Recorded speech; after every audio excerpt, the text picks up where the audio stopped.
आज हम ये एक जूम का चार्जर है, ये रिपेयरिंग कर रहे हैं। इसमें दिक्कत ये है कि ये चार्जर ऑन नहीं हो रहा है, डीसी करंट दे रहे हैं।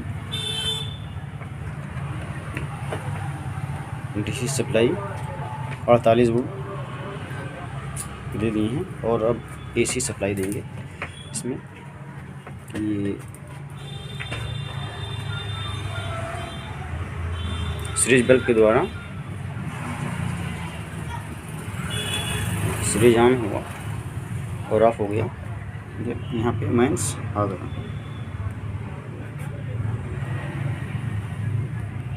इसमें यहाँ पे जो चार्जिंग एलईडी जो रहता है इंडिकेट करता है, तो इसमें चार्जिंग एलईडी इसका ऑन हो रहा है, ना ही कोई परसेंटेज वाला और ना ही एम्पेयर आ रहा है, ना फैन ये नहीं चल रहा है इसका।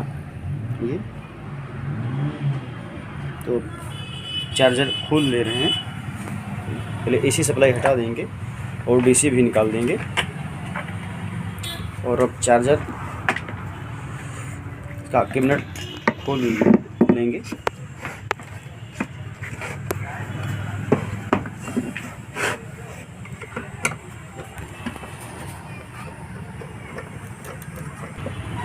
ये चार्जर सर्किट निकाल लिए हैं। अब ये कैपेसिटर डिस्चार्ज कर दिए, इसलिए कि यहाँ पे वो सीरीज बल्ब ऑन हुआ ऑफ हो गया। यहाँ पे जो कैपेसिटर पे चार्ज था, जो यहाँ पे करंट था, तो डिस्चार्ज कर दिए। अब यहाँ पे फिर से एक बार इसको डीसी में लगाएंगे और अब यहाँ पे चेक करेंगे। यहाँ मल्टीमीटर को डीसी वोल्टेज पे सेट कर ले रहे हैं और यहाँ पे चेक करेंगे। अब ये यहाँ पे जो 48 वोल्ट 51 वोल्ट के आसपास ये बता रहा है डीसी।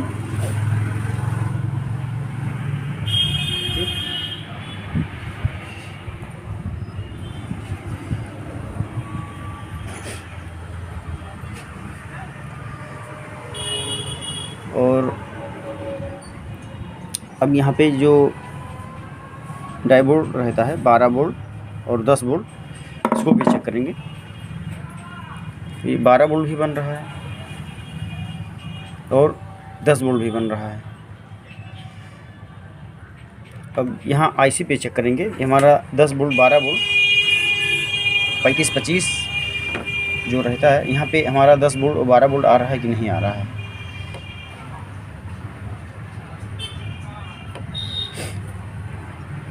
ये आईसी पे नहीं पहुंच रहा है, SG 35-25 पे नहीं आ रहा है। तो अब हम आईसी चेक करेंगे, डीसी करंट निकाल देंगे।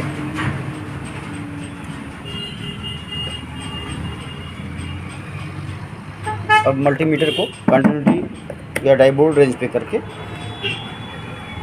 आईसी चेक करेंगे। वहाँ पे इसके 12 नंबर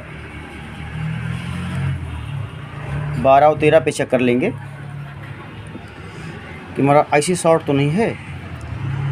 इसका 12 नंबर ग्राउंड रहता है और 13 और 15 नंबर VCC रहता है, वो दोनों शॉर्ट रहता है 13-15। तो यहाँ पे ये 484 के आसपास इसका वैल्यू आ रहा है, यानी आईसी शॉर्ट नहीं बता रहा है, लेकिन फिर भी 12 वोल्ट नहीं आ रहा है। तो ये 12 नंबर 13 नंबर हमारा शॉर्ट नहीं बता रहा है। तो हम डीसी फिर से इसको एक बार लगा के और रेंज डीसी पे करके यहाँ पे चेक कर ले रहे हैं। हमारे आईसी पे 12 नंबर ग्राउंड हो गया इसका और 13 नंबर 15 नंबर VCC पिन है, यहाँ पे 12 वोल्ट आना चाहिए। तो ये हमारा वोल्टेज डीसी 12 वोल्ट आईसी पे नहीं जा रहा है। तो चेक करेंगे इसमें कि दिक्कत क्या कहाँ से कर रहा है ये। अगर ये वोल्टेज नहीं आएगा तो ये डेड कंडीशन में है। यहाँ पे एसी ले रहा है लेकिन डीसी सप्लाई इन नहीं हो रहा है, ना ही आउट हो रहा है, यानी इसमें आईसी में डीसी वोल्टेज नहीं जा रहा है। तो यहाँ पे हम जो 12 वोल्ट का ट्रैक रहता है, ये यहाँ से आता है, यहाँ पे एक जंपर लगा रहता है और यहाँ से एक ट्रांजिस्टर लगा रहता है जो 327 ट्रांजिस्टर है। तो यहाँ पे चेक करेंगे, तो यहाँ पे चेक कर रहे हैं ये 12 वोल्ट आ रहा है वहाँ पे, और ट्रांजिस्टर के एक लेग पे दूसरे पे आ रहा है, तीसरे पे नहीं आ रहा। अगर तीसरे पे आएगा तो हमारा आईसी पे जाएगा 12 वोल्ट। तो अब हम यहाँ पे चेक कर लेंगे, ये यहाँ पे एक डायोड लगा हुआ है, तो यहाँ पे भी बता रहा है 50, और दूसरे तरफ 18 के आसपास बता रहा है। तो यहाँ पे कुछ एक ट्रांजिस्टर लगा है जो NPN है, 1F ट्रांजिस्टर है। यहाँ पे लिखा है Q6 लिखा हुआ है। इधर से हम देखेंगे, ये तो ये Q9 है, इसलिए कि इधर जैसे R ये ZD5 है और R26 है, तो ये Q9 है, तो ये 9 नंबर है इसका। इस तरह से देखेंगे, यहाँ पे 12 वोल्ट सप्लाई नहीं आ रहा है। तो यहाँ पे जो रजिस्टर लगा हुआ है, यहाँ इसको हम चेक कर ले रहे हैं। एक बार डीसी सप्लाई हटा देंगे, कुछ इसमें रेजिस्टेंस पूरा नहीं दिख रहा है, लेकिन कुछ ड्राई लग रहा है। तो यहाँ पे डीसी हटा दिए हैं और मल्टीमीटर को रेजिस्टेंस मोड पे कर लिए हैं। और यहाँ पे जो लगा हुआ है रेजिस्टेंस, ये 103 103 नंबर का है SMD।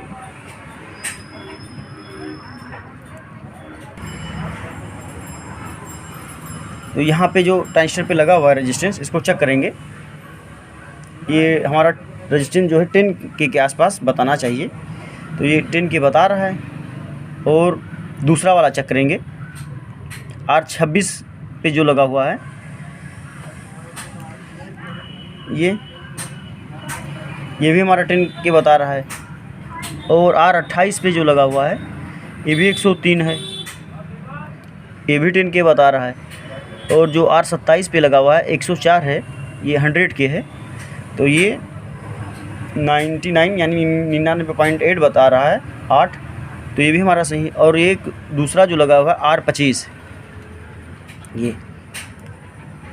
तो ये हमारा रेजिस्टेंस वैल्यू दोनों तरफ से चेक कर लिए हैं, कोई वैल्यू नहीं शो कर रहा है। एक बार हम इसको ड्राई सोल्ड कर रहे हैं आयरन से, देखेंगे ये कहीं ड्राई तो नहीं है, उसको हम सोल्डिंग कर लेंगे एक बार।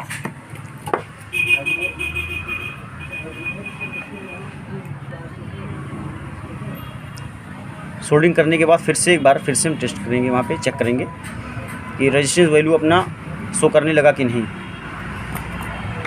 हो सकता है कि कहीं ड्राई हो, तो ये जब तक 12 वोल्ट बनेगा नहीं, जब तक ये चार्जर आईसी ऑन नहीं होगा। तो ये अभी भी नहीं शो कर रहा है, ये बताने लगा मेगा में बता रहा है, ये 31 32 ये बढ़ते ही चला जा रहा है। तो यहाँ का रेजिस्टेंस ही हम चेंज कर दे रहे हैं। तो रेजिस्टेंस हम निकाल ले रहे हैं यहाँ पे 1206 के पैकेज में 10 के का रेजिस्टेंस।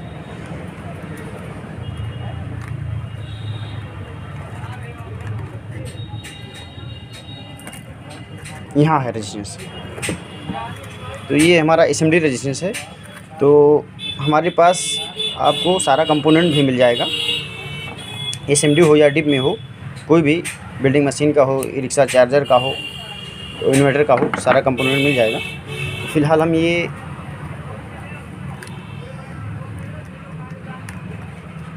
रेजिस्टेंस वहाँ पे लगा रहे हैं। तो रेजिस्टेंस जो है वहाँ पे ये निकाल लिए हैं, ये 10 का।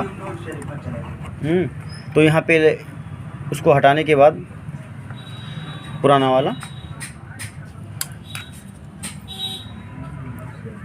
ये उसको निकाल दिए हैं। और यहाँ पे ये रेजिस्टेंस SMD पेस्ट है वो इसमें हल्का सा डिप करने के बाद जो है वहाँ पे सोल्डरिंग कर देंगे। और ये एक तरफ सोल्डरिंग कर दिए, दूसरी तरफ भी सोल्डरिंग कर रहे हैं। ये हमारा रेजिस्टेंस जो है इसका दोनों तरफ से सोल्डरिंग हो गया है। अब रेजिस्टेंस लगा दिए हैं। अब यहाँ पे जो है इसका वैल्यू फिर से एक बार चेक करेंगे। मल्टीमीटर रजिस्टेंस मोड पे है, तो ये 10 के अब हमारा ये रजिस्टेंस वहाँ पे बताने लगा, जो पहले नहीं बता रहा था। ये R25। तो अब हम इसको एक बार फिर से DC करंट देने के बाद फिर से चेक करेंगे कि 12 वोल्ट हमारा यहाँ पास होने लगा कि नहीं, या और कोई दिक्कत है। ये छोटा सा प्रॉब्लम है, लेकिन पूरा चार्जर डेड है, इसकी वजह से चार्जिंग ऑन नहीं हो रहा। और ये DC मोड पे कर लिए हैं मल्टीमीटर।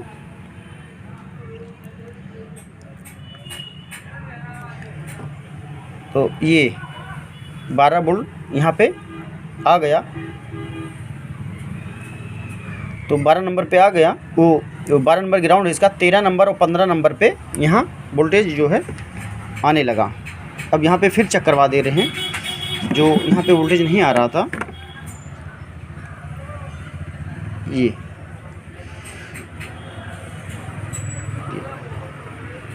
और ये ट्रांजिस्टर जो लगा हुआ था, ये यहाँ पे जो ट्रांजिस्टर लगा हुआ है, ये यहाँ पे आ रहा था दोनों तरफ और एक तरफ नहीं आ रहा था, तो यहाँ पे ये आने लगा। ये हमारा रेजिस्टेंस ही प्रॉब्लम था। उसके बाद में ये 12 नंबर ग्राउंड है इसका, SG 3525 का। तो 12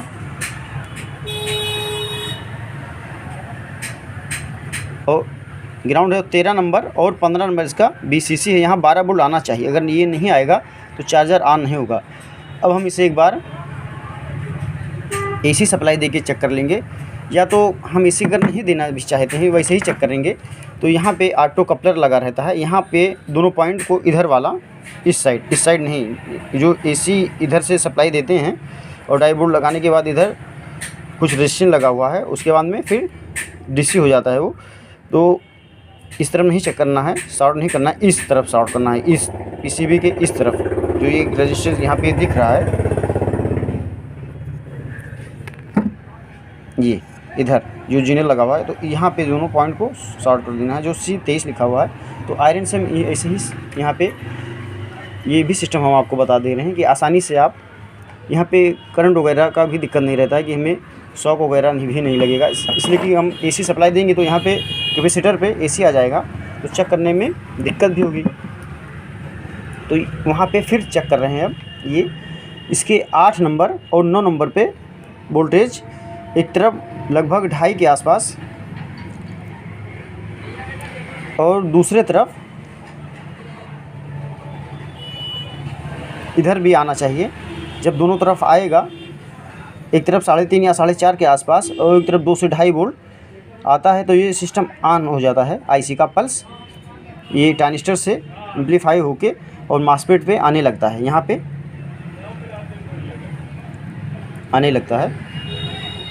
तो इसका जो है इस IC का 11 नंबर और 14 नंबर आउटपुट है। तो ये आउटपुट वाला पिन है, यहाँ पे 3 वोल्ट आ रहा है और ये 11 नंबर है, और 14 नंबर पे भी चेक कर रहे हैं, यहाँ पे भी आ रहा है, यानी ये IC ऑन हो गया। हम लोग बिना AC दिए हुए चेक कर लिए हैं कि सिस्टम ऑन हो गया। अब हमारा रिले भी गिरेगा और चार्जिंग LED भी बताएगा और चार्जर ऑन भी हो जाएगा। इसलिए कि हमारा जो 8 नंबर है, ये यहाँ पे इस तरह से मैं चेक करवा दे रहा हूँ। ये यहाँ पे जो 8 नंबर है, ये यहाँ पे 8 नंबर है, यहाँ पे आ रहा है ये 4.7 के आसपास, ये 8 नंबर है। और इधर हम आएंगे तो ये 9 नंबर हो गया, तो यहाँ पे 2.3 यानी 2 से 2.5 वोल्ट यहाँ पे आ रहा है। तो ये दोनों वोल्टेज जब तक आएगा नहीं, जब तक हमारा IC स्विच नहीं करेगा, ये ऑन नहीं होगा।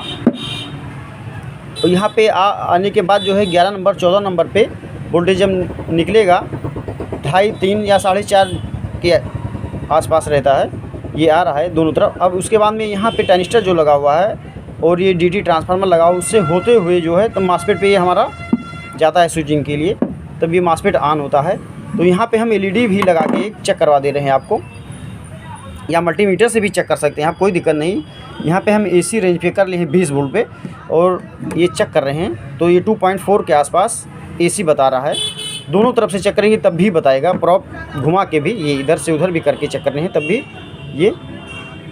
और एलईडी भी लगा के हम चेक कर सकते हैं इसे ही, यानी यहाँ पे छू भी सकते हैं, कोई दिक्कत नहीं, इसलिए कि हम एसी सप्लाई नहीं दिए, ऑटो कपलर शॉर्ट करके ही चेक कर रहे हैं। और ये इसे एक हम एलईडी भी चेक करवा दे रहे हैं। ये एलईडी हमारा ये ग्लो कर रहा है, जल रहा है एलईडी, ये दोनों पे हम चेक करेंगे। ये और घुमा के एलईडी है, हम एक बार दिखा दे रहे हैं कि जल रहा है, ये देखिए, इसलिए कि यहाँ पे एसी आ रहा है। तो जैसे ही एसी, इसमें खुद एक डायोड रहता है, तो घुमाने के बाद वो खुद ले लेता है, यानी दोनों तरफ से बता रहा है, कोई दिक्कत नहीं है। इस तरह से हम आसानी से चेक कर सकते हैं चार्जर। इतना हर कोई नहीं बताता है जितना हम लोग आपको जानकारी दे रहे हैं। इस तरह से अगर आप चेक कर सकते हैं। और यहाँ पे एक और जानकारी हम दे दे रहे हैं आपको, यहाँ पे जो TL431 रहता है, एक तरफ आपका आएगा 12 वोल्ट के आसपास, इसको भी हम चेक करवा दे रहे हैं। ये एक तरफ आएगा 12 और बीच में आएगा 200 मिली के आसपास ये रहता है। ये 2.8 बता रहा है, यानी 280 के आसपास बता रहा है। और एक तरफ रहेगा 2 से 2.5 वोल्ट के आसपास, ये 2.3 वोल्ट बता रहा है। इसको भी आपको चेक करना है। अगर यहाँ पे 12 वोल्ट आएगा या बीच में 12 वोल्ट आएगा तो आपका सिस्टम ऑन नहीं होगा, इससे भी ऑन नहीं होता है। इसको भी आप ध्यान में रख लीजिए। इतना सब कुछ जो है अगर आप दिमाग में बैठा लेंगे तो चार्जर बहुत आसानी से रिपेयर कर सकते हैं। यहाँ पे 12 नंबर इसका ग्राउंड है, 13-15 नंबर BCC पिन है, और 8 नंबर और 9 नंबर पे 2 से 2.5 वोल्ट और 4.5 या 3.5 वोल्ट आएगा, तभी हमारा 11 नंबर और 14 नंबर आउटपुट पिन है, तभी वो ऑन होगा। अब हम चार्जर को एसी सप्लाई देंगे, वहाँ पे जो ऑप्टो कपलर शॉर्ट किए हुए हैं उसको हटा देंगे, और हम एसी सप्लाई ये जैसे हम ऑटो कपलर शॉर्ट किए हैं तो ये यहाँ पे इंडिकेट कर रहा है, ये परसेंटेज ये भी करता है। यहाँ पे स्टार्ट करने के बाद जो प्रोसेस जो है माइक्रो प्रोसेस ऑन होता है तब वो करने लगता है, यानी हम इससे ये भी पता चल जाता है कि हाँ हमारा माइक्रो कंट्रोलर जो है ओके सिस्टम है, सिस्टम जो इसका काम कर रहा है, ये भी हमें कंफर्म हो जाता है। तो अब DC तो लगा हुआ है, ऑटो कपलर का शॉर्टिंग हटा दिए हैं और ये DC AC दे दिए हैं। अब देख रहे हैं कि ये सिस्टम जो है AC वाला इंडिकेटर ये जल रहा है, और ये है DC वाला, यानी चार्जर LED जो लिखा रहता है। तो यहाँ पे जी चार्जर LED हमारा शो कर गया, यानी ऑन हो गया। अभी परसेंटेज वाला भी नहीं बताया है। 15 से 20 सेकंड चार्जर ऑन होने में लगता है ये।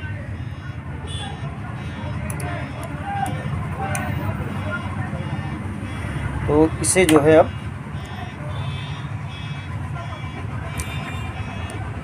ये चार्जर ऑन हो रहा है, ये यानी कहीं से लूज है कनेक्शन, बैटरी कनेक्शन लूज रहेगा तो एक बार ये पूरा फुल जलने लगता है। ये भी एक जानकारी आज आपको दे रहे हैं, कहीं से हमारा DC कनेक्शन छोड़ रहा है, ये पूरा फुल जल रहा है, इसका मतलब कहीं से DC कनेक्शन लूज है। इसका ये भी एक इंडिकेट है कि कहीं से हमारा DC कनेक्शन लूज है। ये इस तरह से अगर प्रॉब्लम कर रहा है, छोड़ रहा है, पकड़ रहा है, तो DC करंट जब इसको नहीं प्रॉपर मिलेगा तो इस तरह से ये करने लगता है। तो एक बार हम DC कनेक्शन वहाँ पे चेक करवा ले रहे हैं, उसके बाद में चार्जर निकालने के बाद फिर से लगाएंगे। तो कनेक्शन हम इसका DC कनेक्शन सारा चेक कर लिए हैं, और हम ये एक सीरीज बल्ब के द्वारा यहाँ पे ये DC हमारा ऑन हो रहा है। तो ये दो बल्ब हम ये 24 वोल्ट का है, 2 बल्ब सीरीज में लगा के एक इधर एक उधर जोड़ दिए हैं, लाल और काला। तो ये 48 हो गया, 24 वोल्ट का एक है, ये ट्रक या बस में लगता है। यहाँ पे हम इससे डिस्चार्ज भी बैटरी कर सकते हैं, और यहाँ पे टेस्ट भी कर सकते हैं कि हमारा ये जो है यहाँ और यहाँ पे जो है वोल्टेज हमारा बताता है कि नहीं। ये तो यहाँ पे इस तरह से भी हम चेक कर लेते हैं। तो अब इसे हम AC सप्लाई देंगे, तो AC सप्लाई को स्विच ऑन कर देंगे AC का। तो ये अब चार्जिंग LED जो रहता है अभी नहीं ऑन हुआ है, कुछ सेकंड में ऑन हो जाएगा। उसके बाद में जो है ये चार्जर वाली एलईडी ऑन हो गई है। सबसे पहले मेंस एलईडी ऑन होती है, उसके बाद में चार्जर, उसके कुछ टाइम के बाद, कुछ सेकंड के बाद जो परसेंटेज वाली एलईडी होती है वो ऑन होती है। तो ये दोनों एलईडी ऑन हो गई, मेंस और चार्जर। और ये इसका जो है परसेंटेज वाली, ये 80% पे ब्लिंकिंग कर रही है, यानी ये चार्जर अब पूरी प्रॉपर तरीके से ऑन हो गया। इसका फैन भी ये चल रहा है बराबर, ये यहाँ पे आवाज़ भी आ रहा है चार्जर। ये फैन ऑन है। तो यहाँ पे जैसे ये एलईडी ब्लिंकिंग कर रहा था, तो हम कुछ और भी आउटपुट बता दे रहे हैं कि जैसे कि यहाँ पे रिले नहीं ऑन होगा तब भी ऐसा करने लगता है। तो रिले तो हमारे इसमें ख़राब नहीं था, और यहाँ पे जो एक 7812 लगा रहता है, ये भी ख़राब रहेगा तब भी ऐसा हो सकता है। और यहाँ पे एक जो डाइबोर्ड लगता है B159 या UF 4007, ये भी अगर दिक्कत रहेगा, यानी कभी कभी डाइबोर्ड बताता तो सही है लेकिन वो प्रॉपर तरीके से काम नहीं कर पाता है, उसको चेंज कर देने से भी ऐसा प्रॉब्लम सही हो जाता है। जो सारा एलईडी जलने लगता है और चार्जर पकड़ने छोड़ने लगता है। और यहाँ पे दो, एक यहाँ पे लगा रहता है और एक यहाँ पे, ये दोनों फास्ट रिकवरी डाइबोर्ड रहता है, तो उसको भी चेंज करने से और 7812 इतना सारा चेक करने पे चार्जर ऑन हो जाएगा। और ये वोल्टेज भी चेक करवा दे रहे हैं कि कितना वोल्टेज आ रहा है। एम्पेयर उठा ला है लगभग 14-15 एम्पेयर के आसपास, ये 63-64 के आसपास ये चार्जिंग, इसलिए कि हमारा बैटरी भी कुछ चार्ज है 80% के आसपास। तो ये अब ये जो है 100% वाला भी, यानी 100% बैटरी चार्ज होने का इंडिकेटर ये देने लगा। कुछ टाइम बाद ये पूरा फुल ऑन हो जाएगा, ये ब्लिंकिंग नहीं करेगा, ऑन ऑफ नहीं होगा। ये जब फुल हो जाएगा और चार्जर कट ऑफ कर जाएगा, यानी बैटरी फुल होने के बाद ये बंद हो जाएगा, यानी 65 के आसपास ये इसका कट ऑफ रहता है। तो ये चार्जर फुल चार्ज होने के बाद अपने आप को ये बंद कर लेगा। तो फ़िलहाल ये ओके हो गया। तो इतना हम सारा जानकारी जो आपको दिए हैं, अगर आप ध्यान से काम करेंगे तो बहुत अच्छे तरह से जो है आप काम कर ले जाएंगे।